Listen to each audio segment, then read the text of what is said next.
At 22, Eliza James should have been living a life full of dreams, laughter, and hope. She should have been traveling to cities she'd only seen in magazines. She should have been chasing a career, falling in love, wearing dresses that made her feel beautiful. But instead, she was trapped. Trapped in a crumbling house on a quiet street where joy had long since died. The house didn't just creak, it cried. Every floorboard echoed with pain. Every wall held secrets. And behind one of those walls lived a woman named Rhonda, her stepmother, who wore cruelty like perfume. Rhonda had come into Eliza's life when she was just 13, only a year after Eliza's father died in a car crash. A crash that stole everything Eliza had ever known: love, warmth, safety, and left her in the hands of a stranger who didn't want her. Rhonda was beautiful on the outside, hair like fire, lips always red, voice sweet like syrup when strangers were around. But when the door closed, her face hardened, her voice turned sharp, her hands turned violent. Eliza learned early how to survive. She made herself small. She stopped asking for things. She cleaned, she cooked, she stayed quiet. But nothing was ever enough for Rhonda. "You're useless," Rhonda would hiss. "You think anyone would ever love a pathetic girl like you?" Sometimes Eliza would nod, because arguing only brought worse. Other times she'd run to her tiny bedroom, the one with no lock, no carpet, and a cracked window that let in the cold. She'd wrap herself in a blanket and cry until her throat hurt, but even her tears had to be silent. Rhonda hated noise. Eliza worked part-time at a diner down the road, 6 hours a night, minimum wage. She saved every dollar in a cracked jar under her bed. One day, she told herself, she'd leave, go to college, start over. But dreams were fragile things in Eliza's world, and most days they felt more like lies. Her clothes were worn, her shoes had holes. She had one coat too thin for winter. No one at the diner asked questions. Customers barely looked at her when they ordered. People saw her, but they didn't see her. They didn't see the faint bruise under her sleeve. They didn't see the way her hands trembled when someone raised their voice. They didn't see how often she flinched, except one man. Every evening around 8:45 p.m., a sleek black car would pass by the diner. It was always spotless, like it had never touched dirt. Eliza noticed it once when she stepped outside to take out the trash. The headlights slowed, then kept going. She didn't think much of it at first. Maybe it was someone rich from the other side of town. Maybe just someone lost. But it kept coming back, every evening. Same time, same slow roll past the diner. Sometimes it parked across the street, just for a minute. Eliza felt a chill when she noticed it again. Was it someone dangerous? Was she being followed? One night she gathered the courage to step a bit closer, to peer through the window, but the glass was tinted too dark. She couldn't see inside. Still, something about the car didn't feel threatening. In fact, it felt safe. That night when she returned home, Rhonda was already yelling, drunk again, angry again. Eliza dropped her bag and went straight to the kitchen to clean. It was safer than speaking. But even as Rhonda's words cut through the air, Eliza thought about the car. She imagined the person inside. Why were they watching? Did they know? Could they tell that she was breaking? She couldn't stop wondering.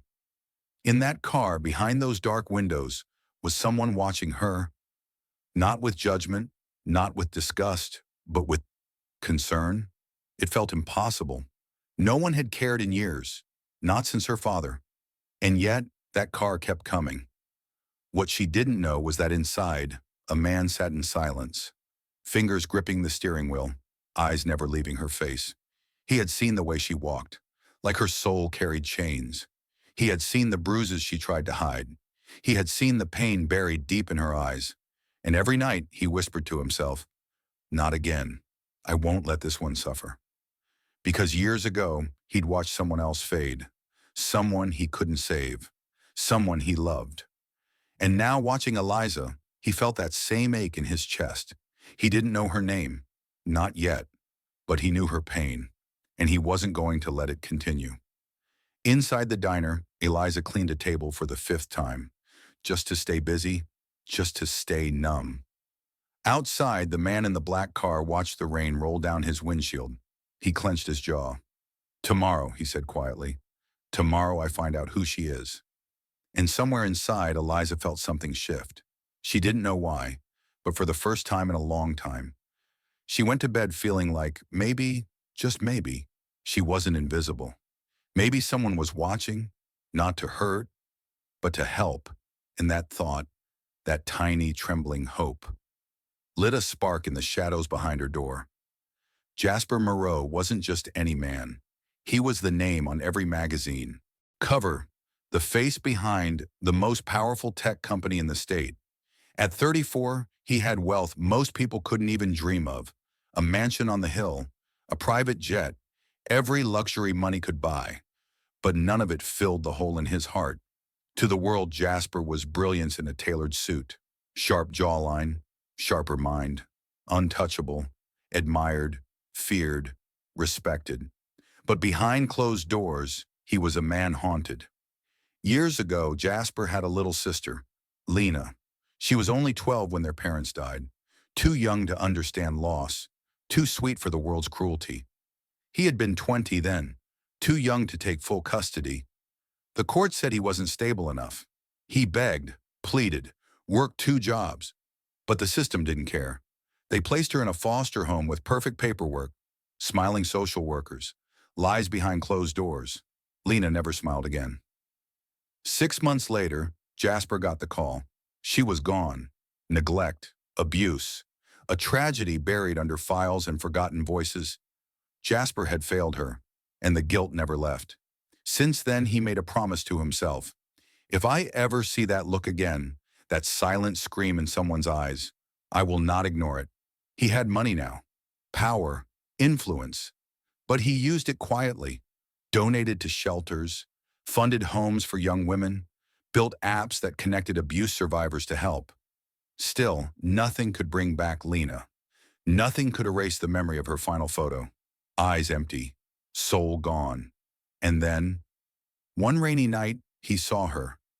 Eliza. She was walking down a lonely sidewalk, head bowed, shoulders slumped, plastic bags digging into her red raw hands. Her coat was soaked. Her hair clung to her cheeks. She looked no older than 22, but her steps moved like she carried the weight of a lifetime. Jasper had just left a fundraiser, tucked still perfect, umbrella in hand, but the moment he saw her through his car window, time froze. Something inside him cracked, like a wall he'd built too high finally split.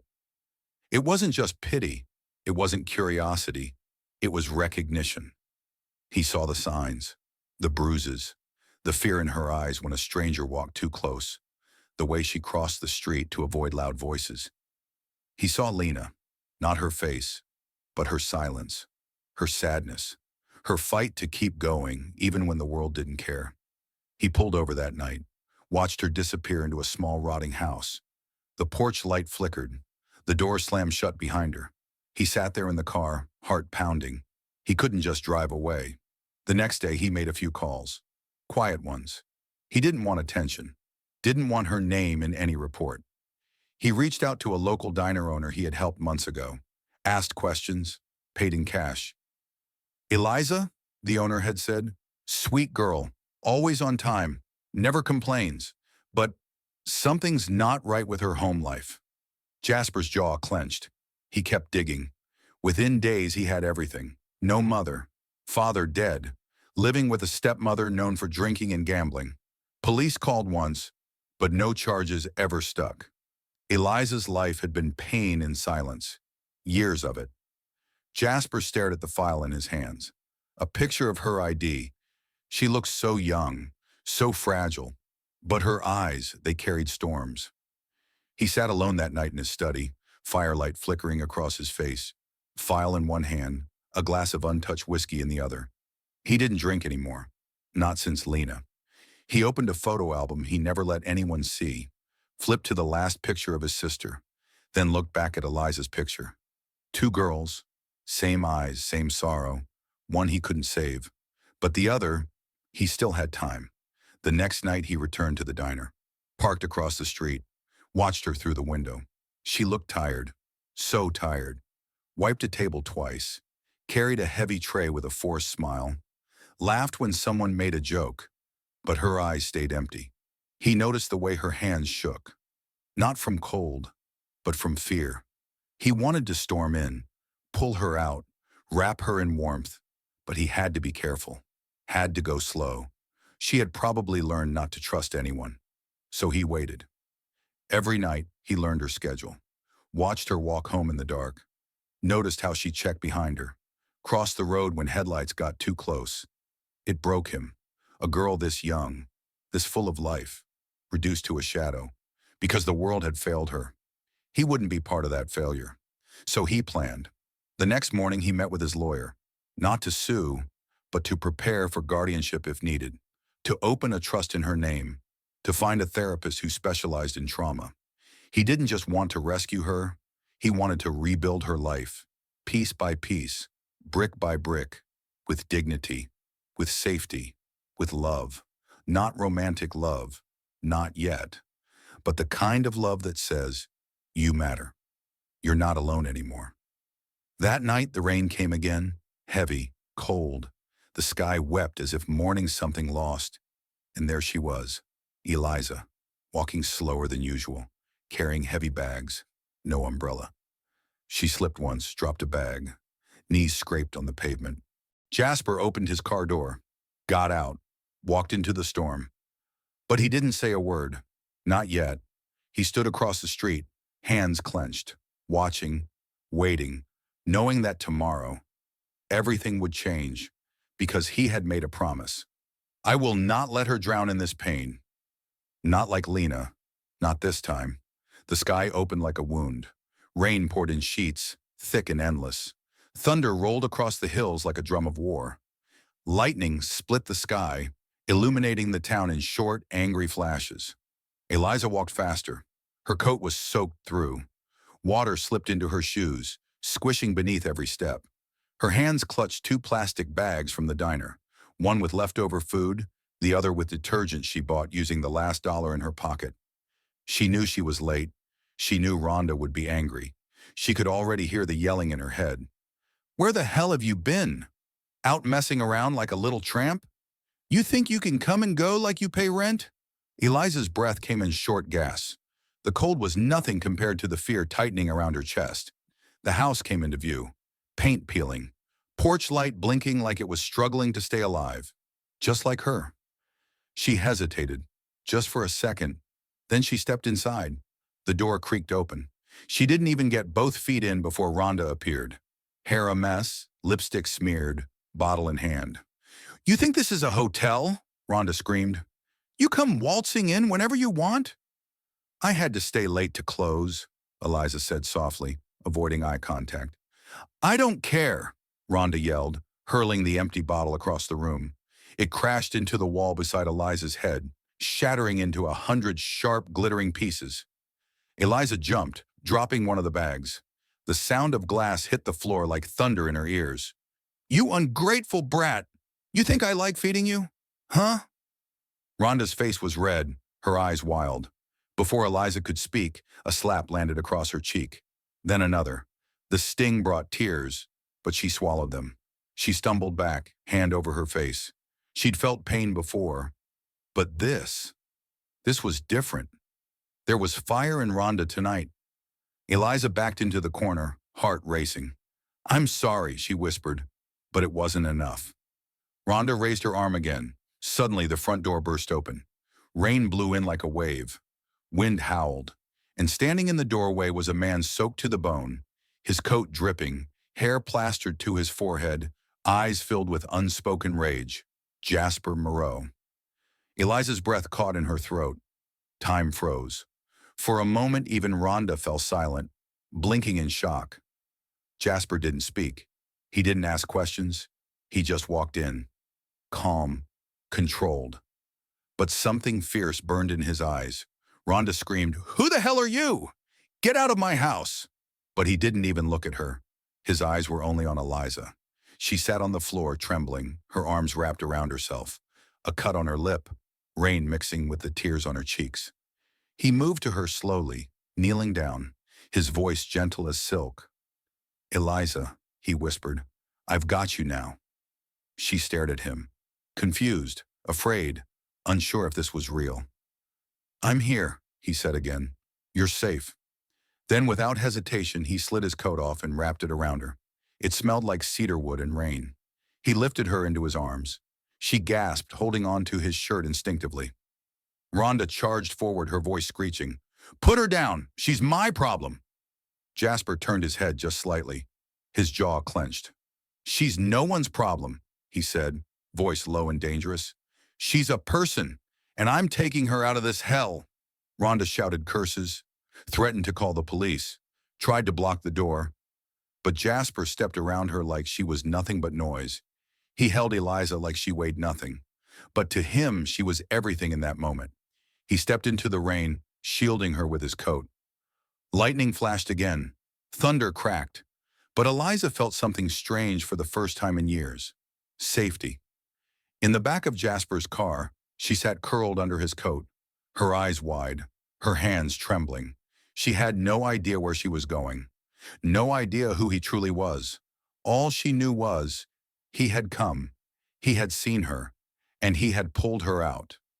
Jasper sat beside her, not in the front seat, but next to her, close, present. He handed her a warm towel from the back seat.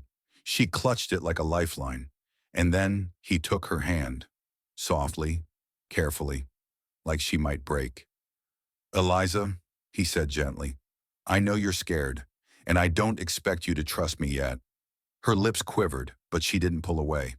"But you need to hear this," he continued. His voice broke, just a little. "You didn't deserve any of that, none of it." Her chin trembled. "You are not weak. You are not worthless. And you are not alone." A tear fell down her cheek. He squeezed her hand. "You deserve better, so much better." That broke her. She began to cry.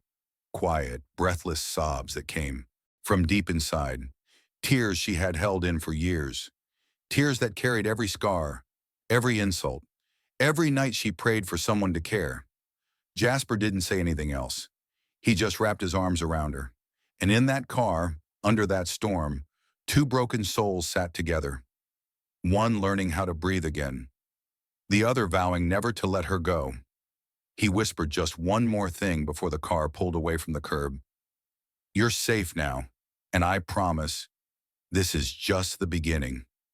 And Eliza, with all her hurt, all her fear, felt a golden door open inside her heart. Not just a door to freedom, but to hope. Eliza woke up slowly, as if her body had forgotten what peace felt like. Her eyelids fluttered open to soft golden light. The bed beneath her was warm, gentle like a cloud. She blinked. The ceiling above wasn't cracked or stained. No dripping pipes. No broken fans spinning above her head. Only calm silence. Where was she? Then she remembered. The rain. The screaming. The man with the coat. The strong arms that carried her away. She sat up suddenly, panic crawling into her chest. But then she noticed the room. White walls. Pale lavender curtains fluttering in the morning breeze. A soft rug beneath her bare feet.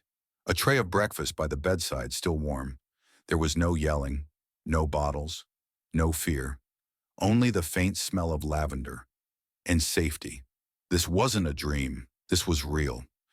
Jasper Moreau had brought her here, to his mansion. The one people whispered about in town.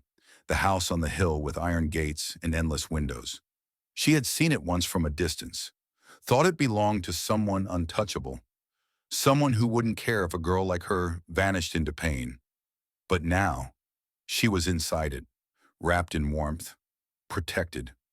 Eliza touched the bandage on her cheek. She didn't remember how it got there. But someone had cleaned the wound. Someone had cared. She got out of bed slowly, her legs still shaky.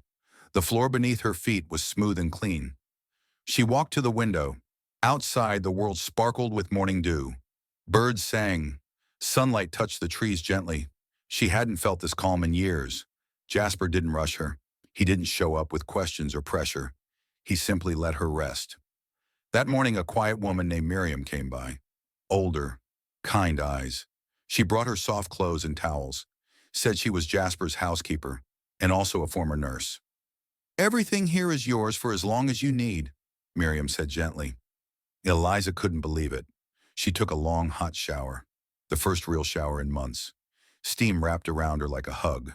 She washed away the pain, one tear at a time. When she stepped out, she found clean clothes waiting, soft pants, a cozy sweater, warm socks. She stood in front of the mirror and didn't recognize the girl staring back. No bruises on her arms, no fear in her posture, just a tired but living soul. She wandered downstairs that afternoon. The mansion was huge yet somehow peaceful. Wooden floors, golden lights, soft piano music playing from somewhere unseen.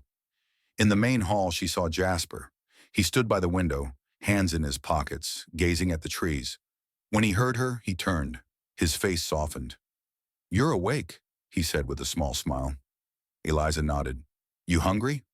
She nodded again. He didn't rush her with questions, didn't ask how she slept, didn't pry. He simply led her to a dining room with a plate already set for her. Warm soup, fresh bread, mint tea. She sat. He sat across from her.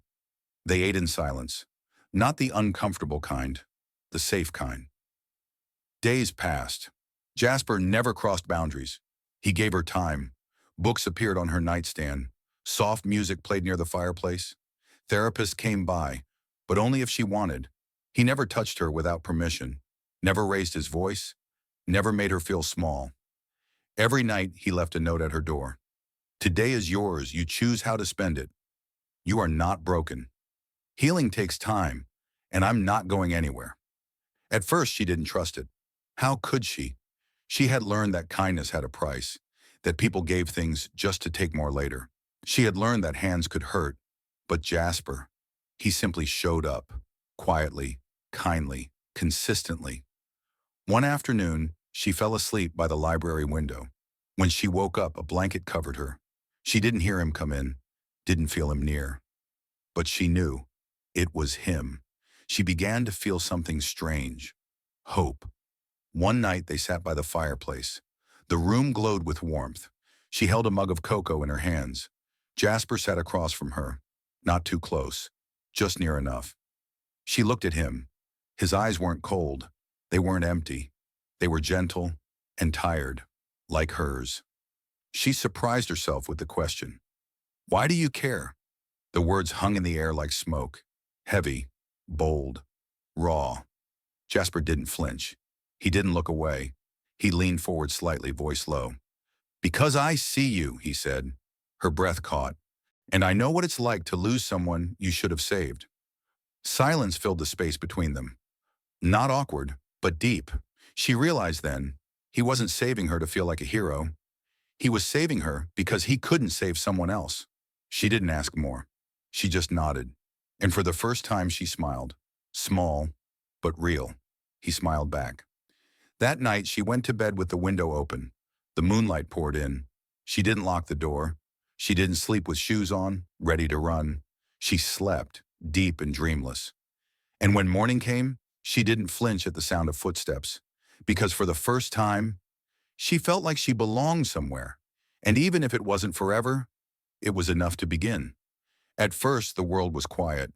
Eliza spent her days in soft clothes, reading in sunlit rooms, walking through flower gardens, learning how to smile again. Jasper watched from a distance, never too close, never too far. But peace, like all good things, doesn't last forever. It started with a whisper, a curious look at the grocery store, a neighbor asking Miriam questions, a local reporter snapping photos from across the road. Then came the headlines. Millionaire's new companion, from tragedy to treasure? Small-town girl moves into billion-dollar mansion. Is love or pity involved? Who is Eliza Hart, and why is Jasper Moreau protecting her? The town buzzed with gossip. He's lost his mind. She's using him. Look at her background. She's probably lying about the abuse, just playing the victim. She's a gold digger. She saw a rich man and grabbed the opportunity. People whispered at cafes, in stores, on sidewalks. Some looked at Eliza with pity, others with disgust, very few with understanding. It hurt. She tried to stay inside. Avoid mirrors, avoid headlines, avoid eyes. But she couldn't avoid the ache in her chest. That old ache, the one that told her she didn't belong. And now, it screamed louder than ever. Jasper noticed it first, the way she stopped humming in the garden, the way her laughter faded, the way her shoulders tensed when he reached for her hand in public. "Eliza," he asked one evening, "what's wrong?" She shook her head, forced a smile. "I'm fine." But she wasn't. The world outside had reached her, and its claws were sharp. Then came the gala, a charity event for youth shelters. Jasper asked her to join him. He said it was important. At first, she said no. "I don't belong there. I'm not like those people." "You're better," he said with a soft smile. "You have survived what most of them couldn't even imagine." She didn't answer, but she wore the dress he picked out. Soft blue silk, simple and elegant. Her hair curled gently over her shoulders. She looked into the mirror and whispered, "Be brave." They walked into the gala together, arm in arm. At once silence fell. Hundreds of eyes turned. Some smiled politely, most didn't. She heard the whispers as they passed tables. "Who is she?" "She looks nervous." "She doesn't fit in here." But Jasper didn't let go of her hand, not for a second. When people tried to speak over her, he brought her back into the conversation. When a woman laughed and said, "She's pretty. Must be fun for now," Jasper looked her in the eye and replied, "She's the strongest person I've ever met." The woman didn't laugh again, but Eliza felt the weight. Later that night, in the quiet of her room, she couldn't sleep. Her chest felt heavy.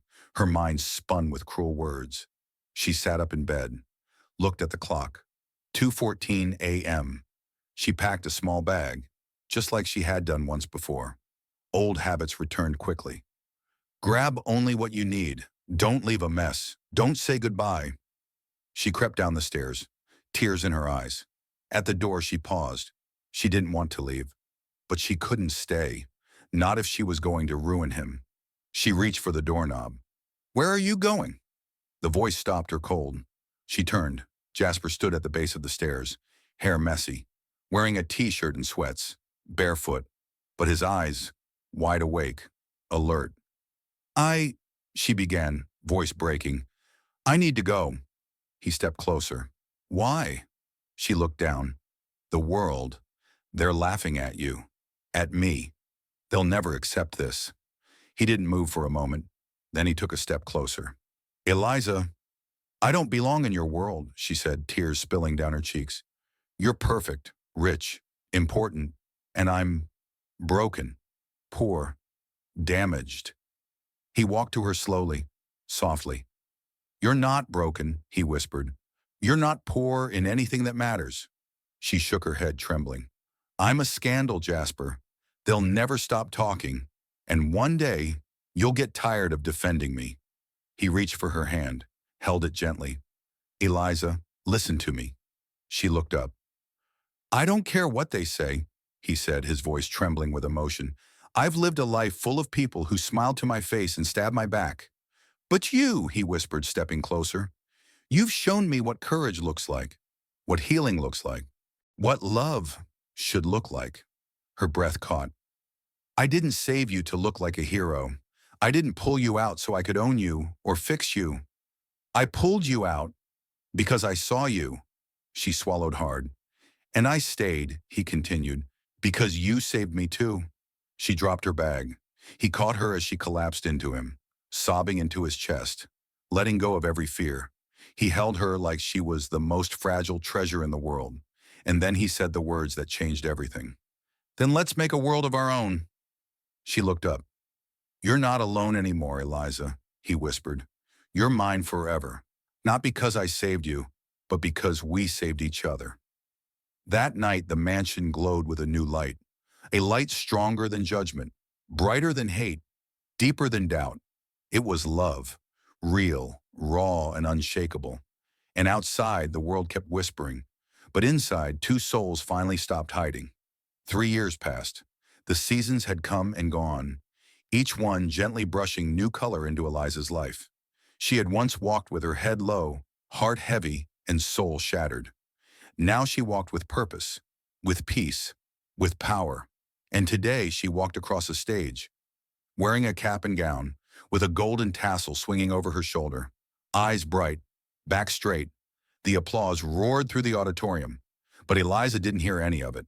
She only heard one sound, the heartbeat of the man sitting in the front row. Jasper stood up the moment her name was called. Eliza Hart Moreau, the announcer said, voice echoing across the large auditorium. He clapped so hard his palms stung. Miriam, sitting beside him, dabbed tears from her eyes with a lace handkerchief. Even some of the professors smiled as Eliza walked across the stage, her heels clicking with confidence. She reached out, shook the dean's hand, and held her diploma tight. Not just paper, a symbol of pain endured, of survival earned, of a story rewritten. Later that day, Eliza stood outside under the soft spring sun. Her hair blew gently in the breeze. The sky was the color of hope, bright, endless. Jasper wrapped his arms around her waist from behind. You did it, he whispered, pressing a soft kiss to her temple. She leaned back into him, her eyes wet with joy. I never thought I would, he smiled. But I did. She turned in his arms, her fingers lightly brushing his jaw. I didn't do it alone. He leaned his forehead against hers. Number, but you led the way. Graduation was only the beginning. In the months that followed, Eliza launched a nonprofit called Phoenix House, a sanctuary for women escaping abuse, a place for healing, for freedom, for second chances. Her story spread across the internet. Interviews, articles, podcasts. People listened. They didn't see a poor girl anymore. They saw a survivor, a leader, a warrior wrapped in kindness. Jasper watched her bloom from the sidelines. He didn't try to steal her spotlight. He simply supported her, every step, every speech, every sleepless night. And when the world that once whispered now began to cheer, he smiled, because he knew. The world had finally caught up with what he had seen all along.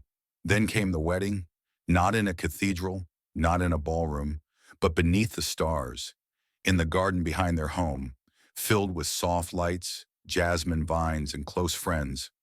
Not a single camera, no press, just the people who truly mattered.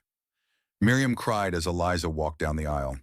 A soft piano melody played in the background. Eliza wore a gown of ivory silk, simple, beautiful, and real. Jasper stood waiting, his heart in his throat. When she reached him, he whispered, You are the most breathtaking miracle I've ever known. She laughed gently. You're not bad yourself. The officiant smiled. Ready? They nodded. They didn't write long vows, just truth. I was a storm, Jasper said, holding her hands. A man drowning in silence. But you were light, Eliza. Gentle, stubborn, blazing light. You made me feel again. You reminded me that love doesn't fix everything. It just helps you believe again. Eliza's eyes shimmered as she spoke. I was broken when you found me. I didn't trust kindness. I didn't trust myself. But you gave me space to grow, to fight, to heal. You saw me not as a victim, but as a voice, and I promised to be yours. Eliza's eyes shimmered as she spoke. I was broken when you found me. I didn't trust kindness. I didn't trust myself. But you gave me space to grow, to fight, to heal. You saw me, not as a victim, but as a voice, and I promised to be yours, not just in peace, but in storm. The rings were placed, the kiss was shared, and as the guests clapped, the stars blinked quietly in approval. Later at the reception, on a soft lawn filled with lanterns, fireflies, and laughter, Jasper picked up the microphone. He cleared his throat and the crowd fell silent. He looked at Eliza, standing across from him in the soft glow of twilight. His voice broke as he began. She wasn't the broken one. I was. Gasps, stillness. She came from pain, yes, but she came out of it shining, stronger, kinder, braver. He turned to the crowd. People used to whisper behind her back. Now they clap when she speaks. They follow her, learn from her. Because strength doesn't come from money or power. It comes from surviving what should have destroyed you. He paused, swallowing his emotions. She saved me, he said softly. Every day, in the way she forgives, the way she walks through rooms like she belongs there. Because she does. He looked at her again, his eyes wet. She's my forever. The crowd stood and clapped. Eliza walked up to him, kissed him gently, and whispered into his ear, "We saved each other." They danced under the stars, slow, quiet, and full of meaning. No flashy music, just the sound of their hearts beating in rhythm. The world didn't matter anymore. The judgment, the rumors, the lines that tried to divide rich from poor, strong from weak, love from pain, none of it mattered. Because in the end, the heart always wins.